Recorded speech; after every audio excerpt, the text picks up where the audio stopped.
Basically, my story begins in first year university. I had a year where I think a lot of problems happened to me. My parents separated that year. My dog died. That was a particularly tough day. Subhanallah. I had 2 car accidents in the space of 1 week. And also, sadly, I had a friend pass away that year. I think that year led me to sort of ask some questions along the lines of, why am I here? What's the purpose of life? Why do I get up in the morning? Why do I even bother? Why don't I just sit on the couch, watch TV, Jerry Springer, whatever? And I think I started to ask questions about, the purpose of life, and that led me to start to do a bit of a holy quest. Naturally, as an Aussie, the first thing I did was investigate Christianity. I had a few Christian friends, and I remember going to a church camp. It was one of the funniest camps I've ever been to in my life. Everybody was singing. I didn't know what the words were. I didn't know what they were saying. It sounded great. They had beautiful voices, but it just seemed really strange. And everybody was telling me how much God loved me, and I was thinking, God loves me? My dog died. Subhanallah. So I kept on investigating Christianity, and I went to a whole lot of, different aspects of Christianity. So we're talking about Catholicism, we're talking about Anglican, Baptist, priests, pastors. And every time I'd go there and ask questions, I'd find that they wouldn't pick up the Bible and start to say, oh, this is the answer, my dear brother. They would just start answering me. They would just answer from their own opinions. And I started to realise that there was a lot of interpretations of Christianity, and a lot of people had their own interpretations, and one priest from one church was believing one particular aspect of Christianity whilst another was proclaiming another. So I started to think to myself, the Bible is one text, but there seems to be so many different interpretations, and it was confusing. At the time, while I was in first year university, I was also working in a service station, one of my part-time jobs. And one of my colleagues was a Hindu, was an Indian Hindu, and we'd regularly change shift. And at that time, I was very inquisitive, and I'd say to him, dude, what's the deal with the elephant head guy? What's the deal with that? Why has that guy got an elephant head? And he's going, oh, that's Ganesha, this. I said, but couldn't you have chosen like a lion's head or something a bit better? We'd have, these really deep theological debates while people were buying petrol. And I'd be saying, yeah, but why, bro? $5 of gas, thanks, mate. Yeah, no problems. And again, I found that was very hard to stomach. So I sort of investigated a little bit further. I had a good friend of mine was a Mormon, and I found that this religion actually appealed to me the most out of all of the Christian religions, the Church of Latter-day Saints. They were quite strict. They don't drink alcohol. They don't drink caffeine, so unfortunately Coke's out, guys, because I know Levos love Coke. But again, there was that leap of faith I felt that I had to make to embrace this religion. And I found that, I wasn't just into making a leap of faith, I wanted proof. I also investigated Judaism, would you believe? And my original name before Abu Bakr is Reuben. So if you've probably seen all the movies, you've seen Reubenstein. At the end, they probably thought I was Jewish, so they thought, oh, this guy's, one of us. But again, I just didn't find what I was looking for. Lastly, I probably looked into Buddhism, and I found that this was probably the religion that I was going to choose. I thought, look, this is great. There's so much, people at peace here. They seem to be really switched on, and they seem to be living one with the world, and that's what really appealed to me. But the more and more I looked into it, I guess I realised that it wasn't a religion of God. It was just a nice way to live. One of my friends, one of my close friends, who's a Christian, would you believe, said, tell me the religions that you've investigated. So I went through them. I said, Judaism, Christianity, Catholicism, Buddhism, Hinduism, da-da-da-da. He goes, what about Islam? Islam? They're terrorists. I'm not going to investigate that religion. They're crazy. Why would I even look at that religion? But lo and behold, I found myself walking into a mosque one day. This was my eternal quest. So I walked straight in, shoes on, straight across the prayer rug. There was a brother praying. I walked straight in front of him. As he went to go into sujood, I almost stepped on his head. Subhanallah, I didn't have any clue what I was doing. I looked over and I saw this brother. You probably know this guy. This is Abu Hamza. He's come here and he's lectured a few times. SubhanAllah, I call him Abu Da'an because he's got a very large beard, mashallah. He came walking out towards me and I thought, today I'm about to die. This is the last day of my life. I'm a dead man. I'm a white boy in Lebland. What am I going to do here? I'm dead. He came walking across as though he just walked out of the Sahara Desert. Big abaya, big beard. But subhanAllah, the first words he said were, "G'day mate, how you going?" If only he had the can of VB, it would have been perfect.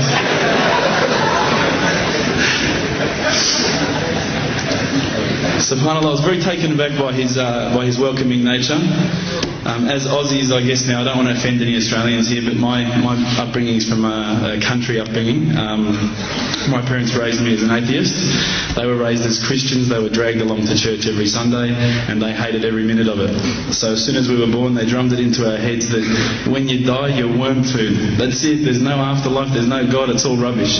So I was raised as an atheist. So when I walked across and I saw Abu Hamza and he was talking to me in a very polite fashion, which I was very thankful for because I was sure I'd seen him on the 5 o'clock news hijacking a plane the day before.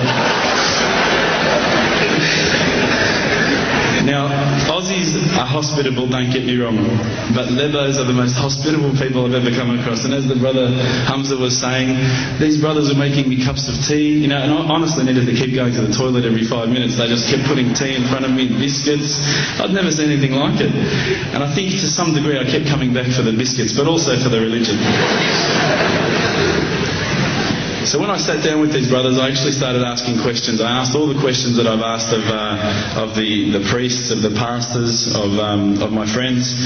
And subhanAllah, the thing that really struck me is that every time I asked the question, they wouldn't just answer. They would pick up a Quran and they would say, "Read this, bro, read this." And there was the answer, every single time.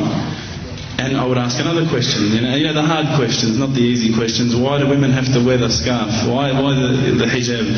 How come I can have 4 wives and she can't have 4 husbands? You know, I wanted to know all the tough questions, which is the first questions I guess you ask when you come across Islam. But lo and behold, they kept on answering the questions with the Quran, not from their own opinion. And I got frustrated with this.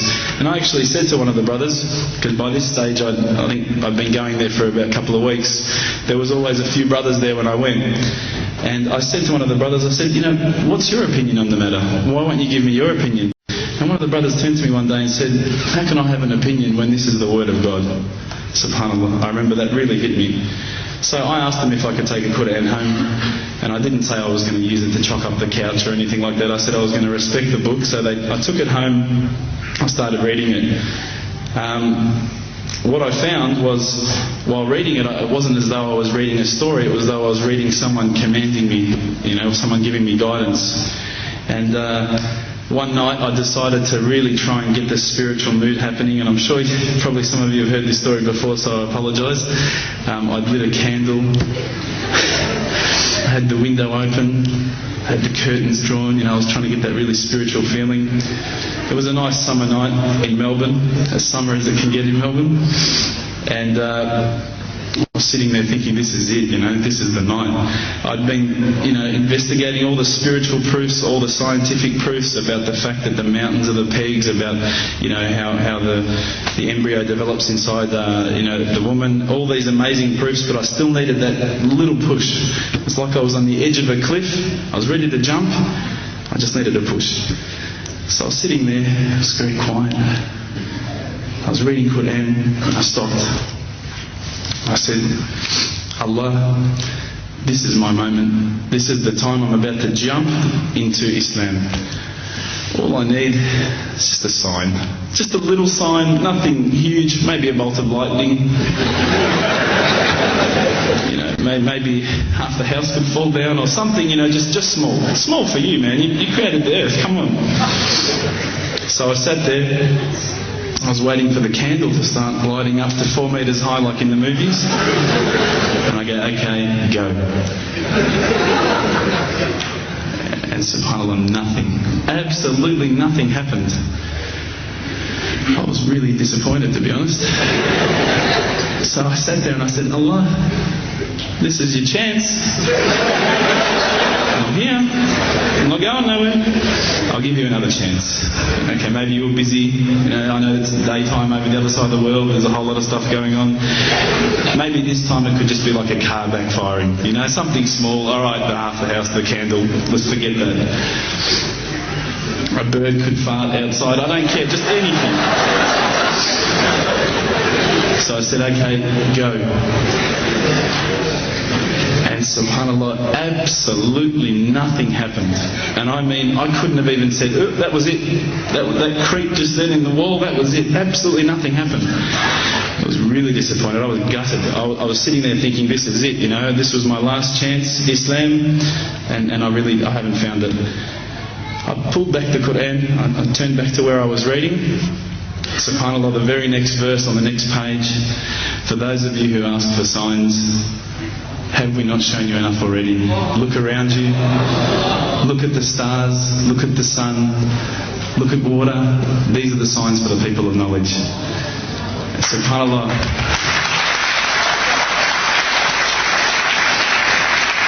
I threw the doona over my head and I pretended I was asleep. I was that scared because I couldn't believe how arrogant I'd been to want my own specific sign when all the signs had been there for me all along. The fact that we have this world, the fact that there is this creation, these are the signs for all of us. The next day I decided, this is it, I'm becoming a Muslim. I've been investigating Islam now for probably about 6 months, to be honest.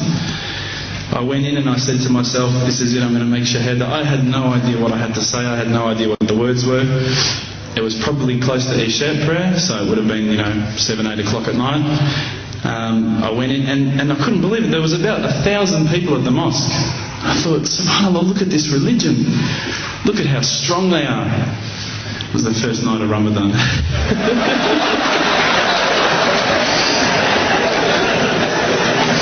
Ramadan Muslims. So I sat there and I was very nervous, I must admit. I got up and this person's going to me, you got to say these words, bro. Ashhadu. I'm going, what? Ash what? Can't I just say it in English? No, they say, no, you got to say it in Arabic. And I thought, I looked out over the sea of beards that I could see in front of me and I thought, if I get these words wrong, I'm a dead man again. I had this fear, And they were staring at me, and I don't know if you know this, but Australians can't stare. Lebanese people can stare. So I was sitting there, I was very scared. I got up, and subhanAllah, as soon as I started to say the words, all fear went out of my mind. It felt as though a shower was inside my head and someone had just turned on the cold tap. Felt like I'd been flushed clean. I said the words, and I wasn't expecting so many brothers to come up and yell, Takbir, Allahu Akbar, and start kissing me and hugging me. Now, I'd never been kissed by that many men in my life. But it was a beautiful day, I must admit. And that day was the day that I had more brothers than I could ever imagine, more sisters as well. But I guess since that day I've never looked back. My family, I think initially were very worried that I was going to be, I guess, a little bit weird towards them. They thought that I was going to break out the AK-47s and the grenades. But they realised, I think, soon that this religion was actually making me a better person. Prior to Islam, you're not going to believe it, I had a mohawk. I did. I had, I'm not going to show you any photos. I had army greens, I had the Metallica t-shirt, I had the cherry docs. I was shocking, right? I thought I looked great, but I looked terrible. And alhamdulillah, ever since then I look as good as I do now. No, don't laugh, please. But my parents were the first people to actually say to me once, which really amazed me. They said, my father actually asked me for the Quran recently, which I was really happy about. I always thought he'd be one of the hardest people to work on. But he said to me, ever since you've been a Muslim, you've been a better person. You're more reliable. I can count on you to come and pick me up if my car breaks down. Whereas before I go, Dad, I was drinking last night. I don't know if it's still out of my system. So alhamdulillah, I hope that this hasn't bored you too much, but I just wanted to share with you what I would suggest is probably the most beautiful time in my life. And inshallah, I'll see you all in Jannah for a kebab. Assalamu alaikum.